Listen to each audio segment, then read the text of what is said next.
Imagine the air, thick and suffocating, heavy with the resinous smoke of burning copal and the damp breath of the jungle clinging to your skin like a second soul.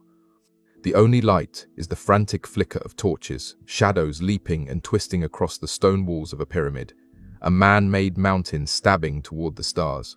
The jungle doesn't sleep. It growls, it whispers, a jaguar's rasp cuts the night. Insects chatter like an endless chorus. And beneath it all, the low, relentless chanting of priests vibrates not just in your ears, but deep in your bones. This is the world of the Maya, a civilization we think we know. We marvel at their flawless calendars, their towering cities, their astonishing grasp of mathematics and the stars. We paint them as serene stargazers, philosopher kings, a people of pure intellect. We wander the ruins of Chichen Itza and Tikal and imagine a golden age, frozen in stone.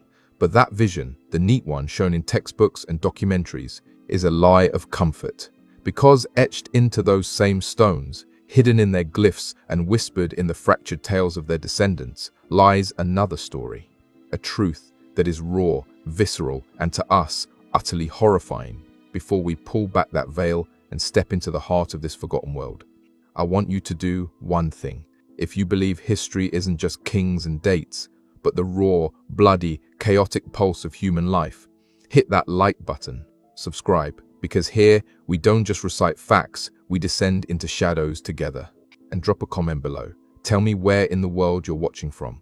It never stops amazing me that we can connect from every corner of the globe, bound by this same hunger for the stories that shaped us. Now, take a breath, because what follows is not the story of peaceful astronomers. It is a story of blood, sacrifice, and a vision of sexuality so alien, so bound up with the sacred and the savage, that it will change the way you see this legendary people. The Maya believed the universe itself was born from an act of divine sex. Creation was cosmic intercourse. Their sacred text, the Popol Vuh, tells of gods who spilled their own blood to spark life. And for the Maya, this wasn't a one-time event. It was a cycle, a fire that had to be constantly renewed through human action. Creation was never passive. It was a duty, and the fuel for that cosmic engine, blood and semen. To the Maya, these were not just fluids. They were the very essence of life. Blood was the seed of the gods. Semen, the seed of man. Together, they were the ultimate offering, the direct reenactment of creation itself. This had nothing to do with pleasure, love, or romance as we know it. It was obligation. Painful, ecstatic, terrifying obligation. The line we draw between bedroom and temple simply did not exist. The body was not private. It was not yours. It was an altar. And the most sacred rituals were written in flesh and blood. Picture a noble youth, barely 16. For weeks, he has fasted, prayed, and consumed hallucinogens to open himself to the spirit world. He isn't preparing for a wedding. He's being readied for something far more brutal. On the night of the ritual, he climbs the pyramid before the gathered crowd. The chanting crescendos. The air crackles with anticipation.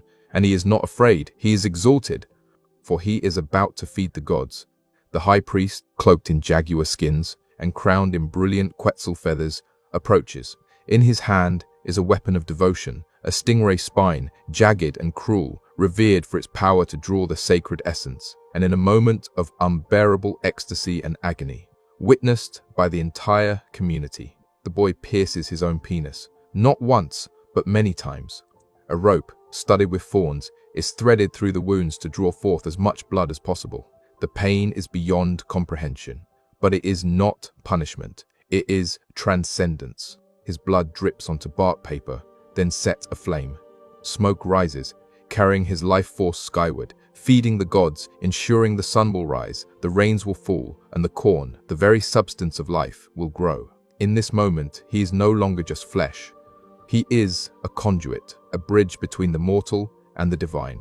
His suffering is the price of balance.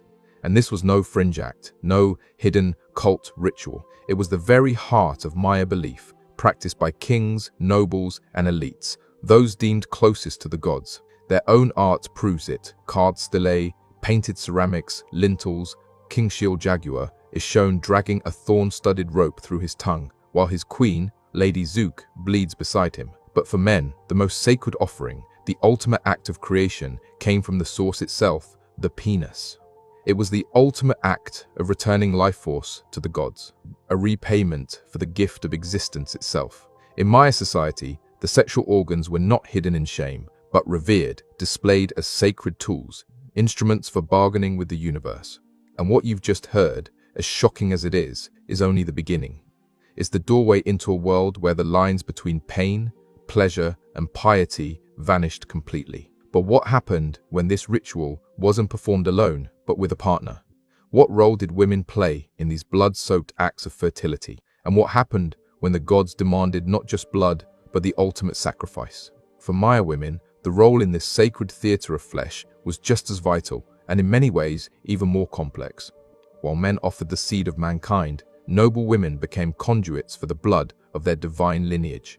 Their bodies, like men's, were altars, but the rituals they performed carried a different, equally cosmic weight. For women, the offering came not from the organ of creation, but from the organ of speech, the tongue.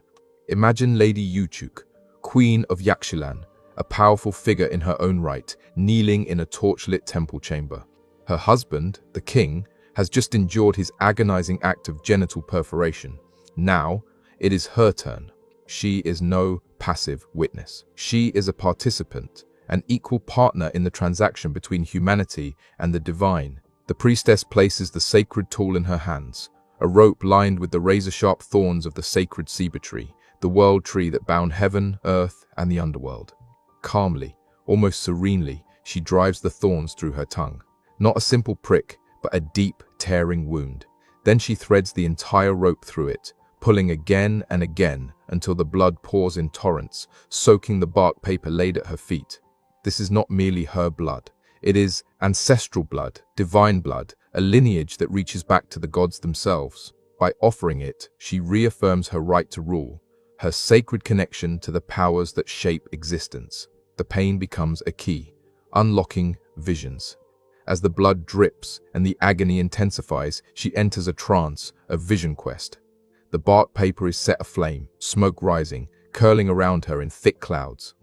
In that smoke, she sees the face of the vision serpent, the divine messenger, the gate to the other world. From its gaping jaws emerges the spirit of an ancestor or deity, bearing wisdom, prophecies of war, guidance for planting and harvest, secrets of the cosmos itself. Her suffering is more than sacrifice. It is communication, a bloody, brutal telephone line to the gods. This was no private ordeal. It was a public performance, proof of a queen's piety, strength, and divine legitimacy. It bound her authority to the sacred. It showed her unique power to bridge the mortal and the divine. But what of sex in the conventional sense? What about intercourse itself? For the Maya, even that was rarely private, rarely separated from cosmic obligation. Among the nobility, the timing of sex was dictated not by desire, but by the stars. The sacred 260-day calendar, the Zolkin, governed every part of life. Conception had to be aligned with auspicious days. To conceive a child under ill-fated stars risked birthing a cursed soul. Astrologer priests would determine the exact moments when celestial forces aligned to favor the creation of rulers and priests. Sex became a scheduled ritual, a duty performed not for pleasure, but for the state, for the cosmos itself. And the act could be ritualized as well. While public bloodletting was the most extreme display, there is evidence that sacred intercourse was also part of Maya worship. At Uxmal and other sites, temples are covered in phallic carvings, not crude graffiti, but holy symbols of fertility and creation. Some scholars believe these were centers of ritualized sex, acts of sacred prostitution, where men and women offered their bodies as channels for divine energy, ensuring the fertility of land and people. To participate was not shameful. It was sacred. Their flesh became vessels for the creative force of the gods. It was worship through the body, a rejection of any separation between spirit and flesh. But this deep connection between sex and divinity had a darker edge. If sex could channel cosmic power, it could also unleash cosmic corruption. Adultery, for instance, was not seen as a private betrayal. It was a rupture in the fabric of the sacred order, an act that endangered everyone, summoning divine wrath on the entire community. The punishments were brutal. An adulterous man could be handed over to the wronged husband, who had the right to crush his skull with a stone. A woman caught in adultery often faced death by strangulation. There was no idea of a crime against just one person. Every transgression was against the gods, against the whole community. This obsession with ritual purity extended to every act of sex. Homosexuality, for example, remains one of the most debated subjects among Mayanists. Early Spanish chroniclers, like Bishop Diego de Landa, wrote with horror about what they described as the Mayas' acceptance of same-sex practices, even claiming male brothels existed where boys were sold for sex. But we have to remember, these were 16th century Catholic men, steeped in homophobia, looking for reasons to brand the Maya as depraved. Demonizing the sexuality of conquered peoples was a convenient justification for conquest. The Maya's own record is far less clear. Some ceramic figurines do show what look like homosexual acts, but context is everything. Were these scenes from daily life, mythological episodes, or perhaps warnings against taboo behavior? We don't know. The truth is likely far more nuanced than the Spanish wanted anyone to believe. It's possible some forms of same-sex relationships were tolerated, maybe even woven into ritual practice, while others were condemned. What is undeniable is that the Maya saw sex, gender, and desire in ways completely alien to our modern categories. It was a shifting, fluid, often dangerous landscape, where any act could tip the scales toward divine favor or catastrophic wrath. This was a world where a young noble piercing his own genitals was seen as holy devotion, where a queen bleeding from her tongue could decide the fate of an empire.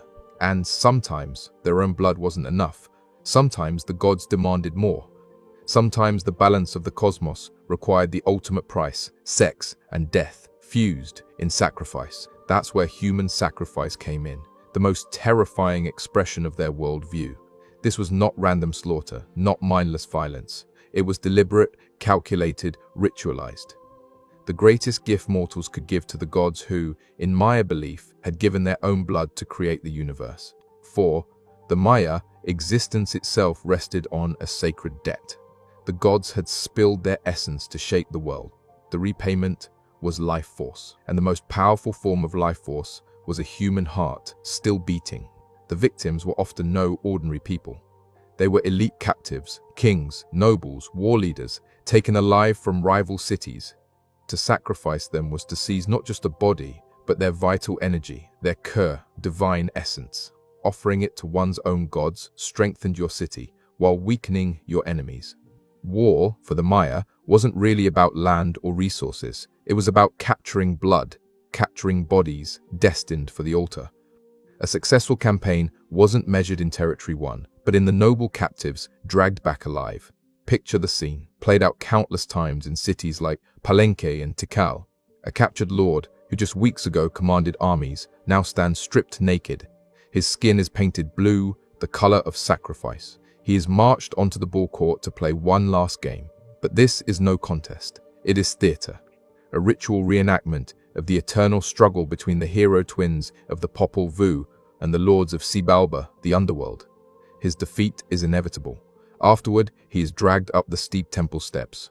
Below, the crowd doesn't mourn.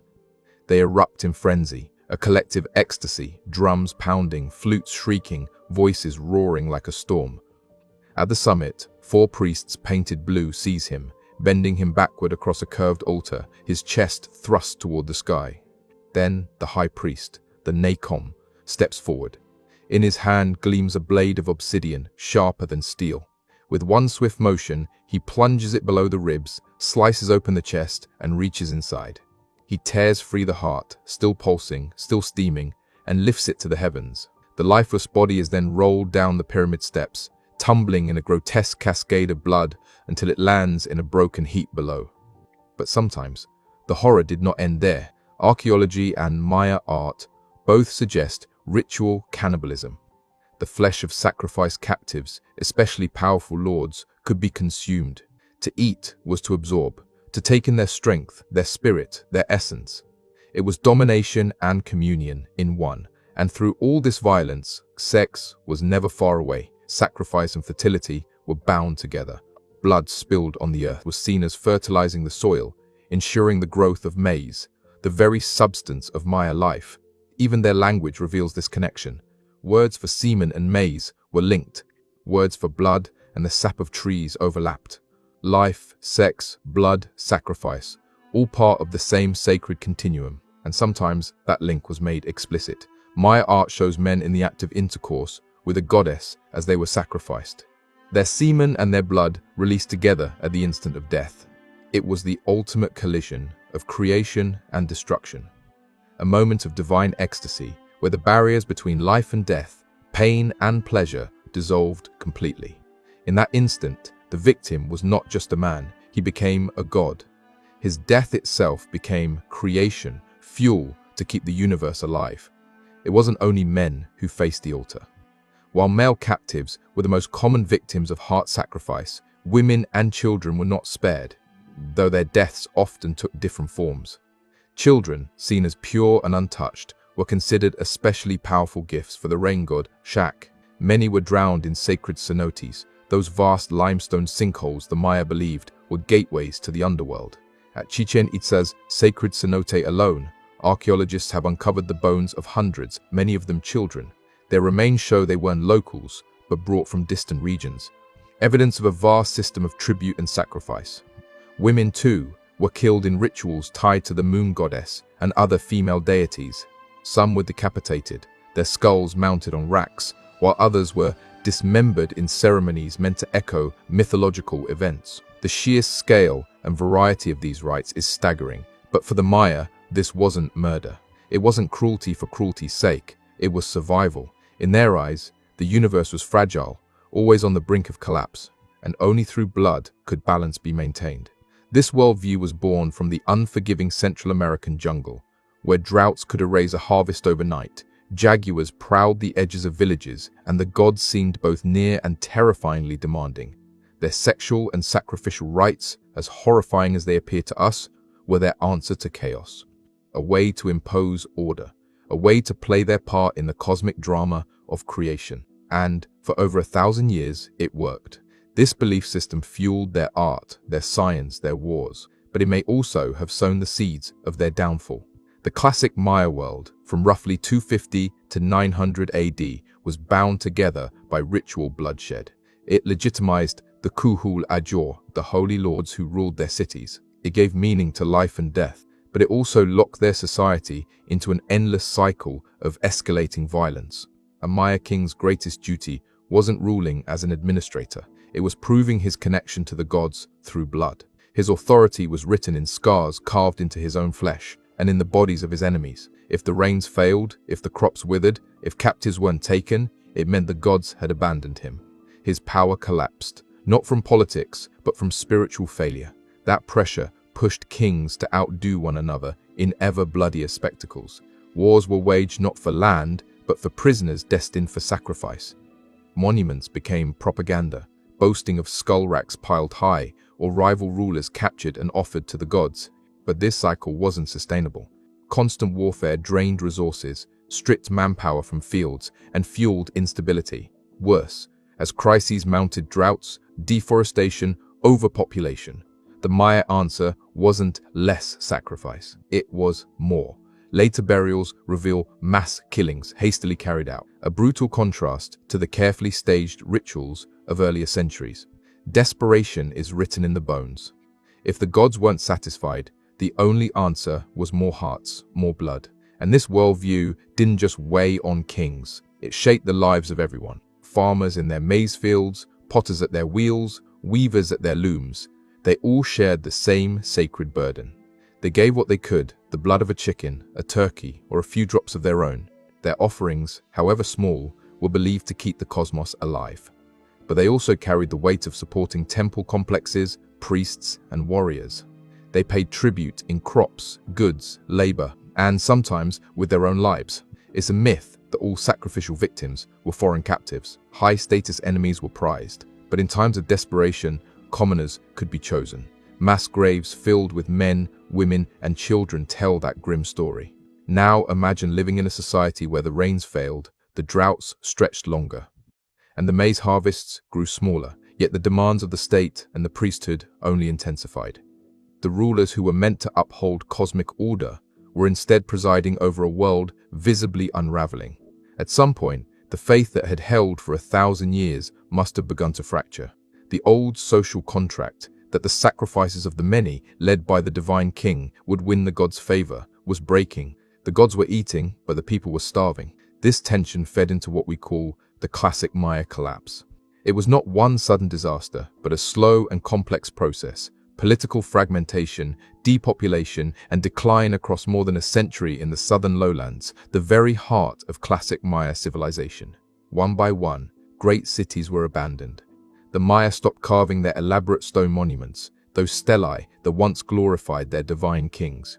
Ceremonial centers fell silent, and the jungle began its slow, relentless reclamation of everything built. But the people did not simply disappear.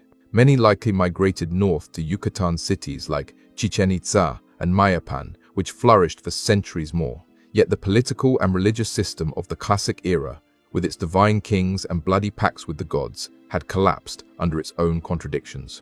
The sexual and sacrificial practices that had once been the bedrock of their existence proved an unstable foundation. A society built on blood and pain could not hold forever. By the time the Spanish arrived in the 16th century, the Maya world was already diminished. The southern cities were swallowed by forest, and the northern kingdoms locked in petty conflicts. To the conquistadors, with their own fierce brand of religious zeal, the rituals they witnessed, bloodletting, sacrifice, were evidence of demonic corruption, a justification for conquest and forced conversion. Bishop Diego de Landa, who preserved invaluable accounts of Maya life, was also responsible for the infamous auto de fe at Mani in 5062, where countless codices and sacred artifacts were burned. In that fire, an irreplaceable library of knowledge and history was destroyed.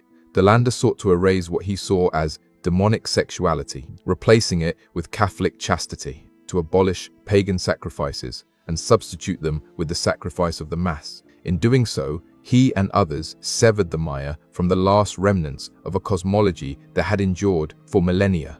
A people whose faith had been inscribed on the body in blood and creation were forced into a religion written in books, one that drew sharp lines between sacred and profane, spirit and flesh. And with that, an entire universe of meaning, as intricate and magnificent as their temples, was lost beneath conquest and misunderstanding.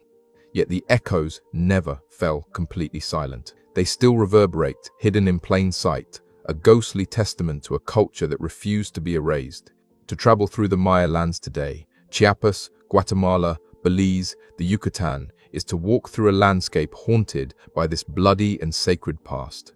The worldview that once demanded genital bloodletting and human hearts is gone, but its shadow lingers, fused with the very religion that tried to destroy it. The conquest did not simply replace one faith with another. It triggered a collision, a violent, creative fusion that gave birth to a new spiritual reality, uniquely Mesoamerican. The Maya, with an adaptability forged over centuries, took the saints and symbols of Catholicism and mapped them onto their own ancient cosmos. The Spanish cross, symbol of Christ's sacrifice, became for many Maya a new vision of the Khan, the world tree, axis of the universe. And Christ himself, a God who offered his own blood for humanity, resonated with a people whose deities and kings had long done the same to uphold cosmic order. In the highlands of Chiapas, in the town of San Juan Chamula, stands a church unlike any other. From the outside, a standard colonial facade. Step inside and you enter another reality. The floor is carpeted with green pine needles, echoing the sacred forest. The air is thick with candlelight, smoke, and burning copal, the same incense offered by their ancestors. Families kneel together, chanting in Tzotzil. Traditional healers move among them, guiding rituals that blend Catholic and pre-Columbian practice. Candles are lit in colors with precise symbolic meaning. Chickens are sacrificed on the floor, their life force believed to heal or protect. Worshippers drink pox, a sugarcane liquor, to open channels to the spirit world. Even Coca-Cola is consumed, not casually, but ritually, its burp seen as expelling evil spirits. This is not parody nor heresy. It is living syncretism, a testament to a worldview where the old gods never died but slipped into the masks of Catholic saints. That same syncretism still shapes how life, death, and the body are understood. The ancient belief, in a vital life force, the Xulel, endures. Illness is still seen not merely as a physical problem, but as a rupture of the soul, a part of one's essence that has gone astray. Healing, among the Maya, is not just medicine, it is a ritual journey. A curandero must enter the spirit world to retrieve the lost fragments of a soul, a direct echo of the shamanic quests of their ancestors, once induced through the agony of bloodletting. The terrifying sexual rites have faded, but the deeper belief endures: the body is still a vessel of spiritual energy. The modern Maya have not forgotten. The stories of the Popol Vuh are still told.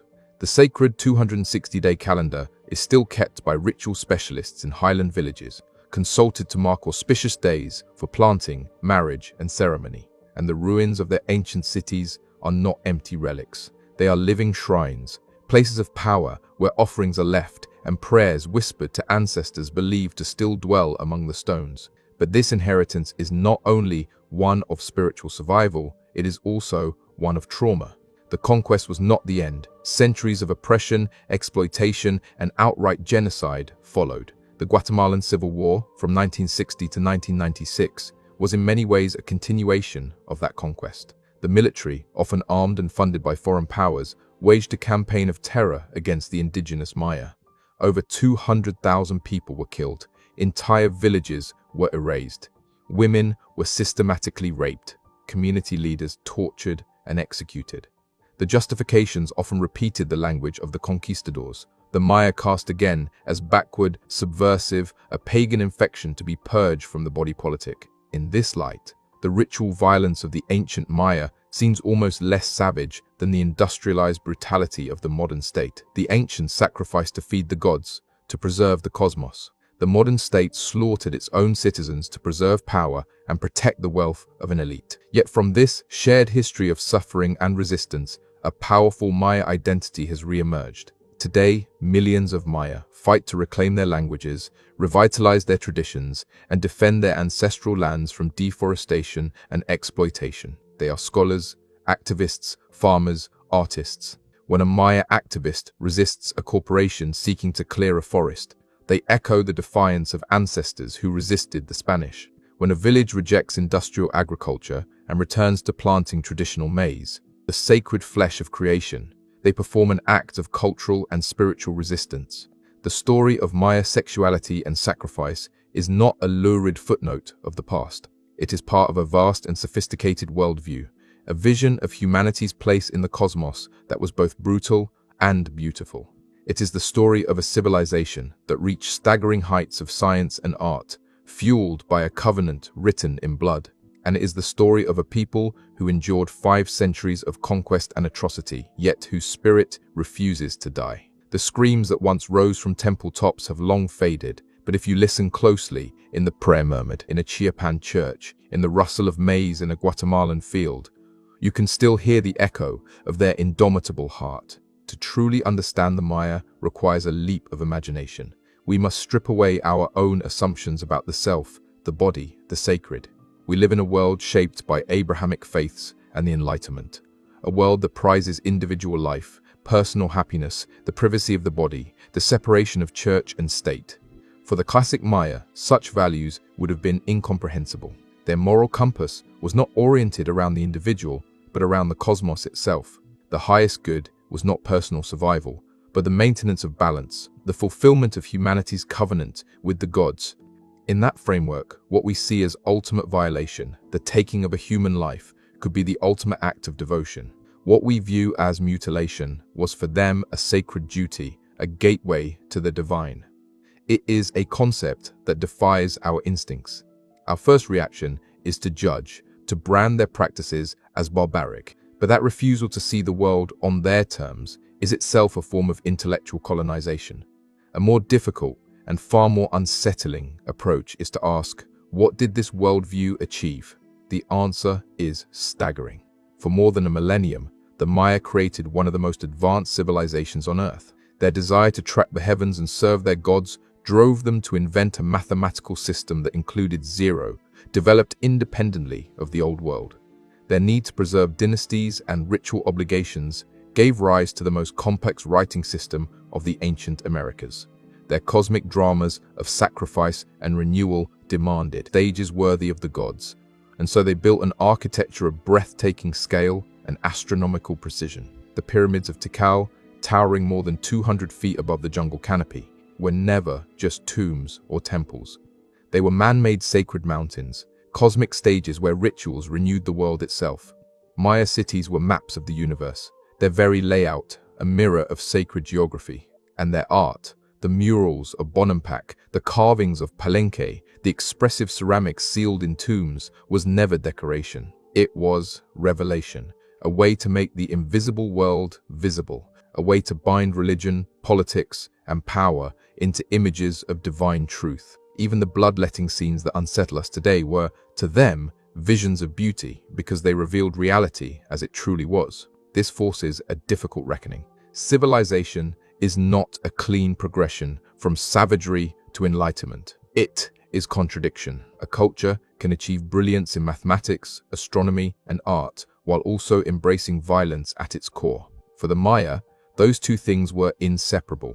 And before we judge, we should reflect on ourselves. We recoil at human sacrifice, yet our own history is drenched in blood spilled for gods, nations, and ideologies. We dismiss their ritual violence, but we consume it daily in our entertainment, and we live in a world where technology has made killing impersonal, efficient, industrial. The Maya offered hearts to stone altars. We sacrifice lives on the altars of profit, progress, and power. Have we escaped the paradigm or only disguised it? Replace the obsidian blade with the drone strike, the market, the machine. This is not to excuse the past, but to face a truth, creation, and destruction. Spirituality and violence live side by side in all human societies. The Maya are a mirror, and their reflection unsettles us. They show us that what we take as natural, universal, inevitable, our values, our worldview, is only one possibility among many. They reveal the dangerous power of belief, a belief that made them builders of wonders, but also demanded rivers of blood. Their story warns us of what happens when cosmic duty outweighs human life, when devotion edges into fanaticism. And so, we are left with ruins, silent stones, scattered fragments, whispers carried by their descendants. We can never truly know what it felt like to be them, to see the world through their eyes, to taste the ecstasy of sacrifice. But if we dare to look directly into that abyss, without flinching, we may learn something profound about the full range of what it means to be human. The jungle has swallowed their temples, but the questions they raise about God, humanity, and the cost of devotion still linger. So pause here, in the shadow of the blood-soaked pyramid. We've seen the king pierce his flesh, the queen drag thorns through her tongue, the captive's heart torn beating from his chest. We've traced the logic, the terrible cosmic necessity that drove it all. We've seen how this system built a civilization and how it may have helped undo it. But there is a chamber we haven't entered yet, a space even more intimate than the sacrificial altar. To go further, we must ask not just what they did or why. We must ask how. How did they endure it? How did a young nobleman press a stingray's spine into the most sensitive part of his body without collapsing into madness? How did a king or queen transform unbearable agony into communion with the divine? The answer is not toughness, not brainwashing. The answer lies in a psychosocial technology of staggering sophistication. They learned to dismantle the self, to use pain not as a wall, but as a door. And to understand this, we must first enter their world. For the Maya, the jungle was no backdrop of trees and beasts. It was alive, saturated with divinity. The great ceiba tree was not a symbol of the cosmos. It was the cosmos. Its roots reaching down into Xibalba, the watery underworld. Its trunk standing in the middle world of human life. Its branches stretching into the 13 heavens above. The jaguar was not an animal. It was a living axis of power, a being that prowled between worlds. The jaguar was the god of the underworld, the avatar of the night sun on its perilous journey through darkness. The cenotes, those deep, water-filled sinkholes, were not just wells. They were mouths of the underworld, portals to the dead and the gods of creation and destruction. Every mountain was an ancestor. Every cave a doorway to another world. For the Maya, There was no line between natural and supernatural. The world was alive, sentient, always demanding response. It spoke, and to hear it, one had to learn its language. It was ecstasy, trance, trauma, a personal universe in miniature. The head was heaven, the heart the sun. Blood flowed like sacred rivers and rains. Bones were stone, hair was forest. Sexual organs carried the same generative force as the act that birthed creation itself. To cut the body was to cut the cosmos. To draw blood from the penis was to fertilize the cosmic field. To pierce the tongue, the organ of speech, was to give voice to the ancestors. This was not metaphor, it was literal truth. And if the body was cosmos, then altering consciousness meant altering reality itself. Here entered the chemical keys. The Maya were master pharmacologists, with encyclopedic knowledge of the psychoactive world around them. They brewed balshay, a honeyed drink steeped with hallucinogenic bark. They ate psilocybin mushrooms, the flesh of the gods. They drew power from the venom of toads rich in baphotonin, smoked wild tobacco so potent it could hurl the mind from the body, consumed morning glory seeds laced with LSA, a cousin to LSD. None of these were recreational. They were medicines, tools of sacred navigation. In the hands of priests, shamans, and nobles, they dissolved the ego, unmoored the soul, and opened the mind to the terror and the glory of the spirit world. But the greatest catalyst was not chemical. It was pain. Their psycho-spiritual technology followed a sequence. Fasting, sensory deprivation, then the hallucinogens, breaking perception into fragments, chanting, drums, torchlight, movement layer after layer of disorientation. And at the peak of this trance came the blade. The sting, the searing, undeniable agony. For a mind already loosened from ordinary reality, pain ceased to be sensation. It became revelation, the voice of the god, the touch of the ancestor, the raw current of the cosmos itself. Pain was the final key, the one that shattered the last defenses of the self, allowing the initiate to merge with divinity. The scream was not just pain, it was the sound of the barrier between worlds tearing open. In that moment, they were no longer king, queen, or mortal. They were a portal, a living gateway through which the cosmos roared. This ecstasy, this breaking, was the root of royal power. Any ruler could claim descent from gods, but a ruler who bled in public, entered trance, and emerged with prophecy from the vision serpent had proved divinity. His authority was inscribed in blood on his own flesh for all to see. Now step down from the temple peak. Walk the stone causeways into the city, into the homes of the common people. For this worldview, this terrifying union of body, blood, and cosmos was not confined to kings. It was the air everyone breathed, the soil their lives grew from. The farmer who rose before dawn to tend his milpa maize, beans, squash, did not see himself as a laborer. He too was part of the same cosmic drama. When he pressed a kernel of maize into the soil, he was not planting a seed. He was burying a fragment of the maize god's body, surrendering it to the underworld with faith it would be reborn. As the sun was reborn each morning after its perilous descent into night, so too the seed would rise again. His world was ordered by the same sacred calendar that governed the king's rituals. The 260-day Tzolk'in told him when to plant, when to harvest, when to marry, when to offer the small but vital rites that kept his family and his crops in harmony with the cosmos. He may not have wielded a stingray spine or an obsidian blade, but the farmer had his own tools for honoring the sacred pact. A drop of blood from his earlobe or finger mingled with corn seeds before planting, a personal offering to fertilize the earth.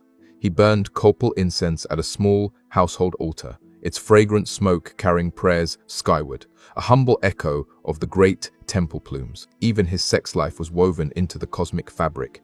Intercourse was not just procreation. It was creation itself, a mirror of the divine act that birthed the universe. But it was also perilous. Semen was life force, finite and sacred. To waste it, or to break ritual purity with sex during fasting or sacred preparation, was to weaken oneself and endanger the community. Warriors, for instance, were bound to celibacy before battle, conserving every spark of vital energy for combat. This gave Maya sexuality its duality. On one hand, celebrated in art and myth with phallic symbols and fertility imagery. On the other, constrained by strict codes of abstinence at crucial times. a sexuality of extremes, swinging between sacred duty and dangerous taboo. For women, the body was equally bound to the sacred. Menstruation was a liminal state, a crossing between worlds. Menstrual blood was potent, feared, and revered, and women were often secluded, so its power would not disrupt warriors or priests preparing for ritual. Yet this power was not evil. It tied them to the moon goddess Ixchel, patron of fertility, childbirth, floods, and destruction. A woman's highest calling was to bear children, bringing new souls into the world for gods and community. Childbirth was her battlefield, her supreme sacrifice. Mortality rates were brutal. A woman who died in childbirth was honored as a warrior fallen in combat, her spirit joining the sun on its daily journey across the sky. Even the household was a cosmos in miniature. A simple wattle and daub hut with a thatched roof held profound symbolism. The central hearth was the axis mundi, the heart around which family life revolved. Ancestors were buried beneath the floor, not neglect, but reverence, ensuring the dead remained present to guide and protect the living. Life unfolded as a cycle of birth, death, and rebirth, reflected in the sacred home, in the sacred city, in the sacred universe itself. But such intimacy with the divine carried constant anxiety. The gods were not shepherds. They were powerful, unpredictable, and demanding. Illness, a failed crop, a dangerous birth, these were not chance. They were signs of imbalance, failures of ritual, debts owed to gods or spirits. Every act was charged with spiritual weight, weaving cloth, preparing food, raising children. Each could court favor or disaster. Amulets guarded against the evil eye. Incantations shielded infants from night spirits. Offerings were left at caves and crossroads, homes of earth deities. Life was exhausting, lived on the knife's edge, between divine blessing and divine wrath. And when we walk among the silent ruins of Maya cities, it is easy to forget this. We see the grand temples, the observatories, the monuments, and imagine lives of brilliance and splendor. But for the vast majority living in their shadow, life was not just a struggle for food and shelter. It was a struggle for spiritual survival. Their story reminds us that the greatest civilizations are not only built on stone and mortar, but on the daily labor, fervent beliefs, and quiet fears of countless ordinary people. People who lived in awe of gods, who were both creators and predators.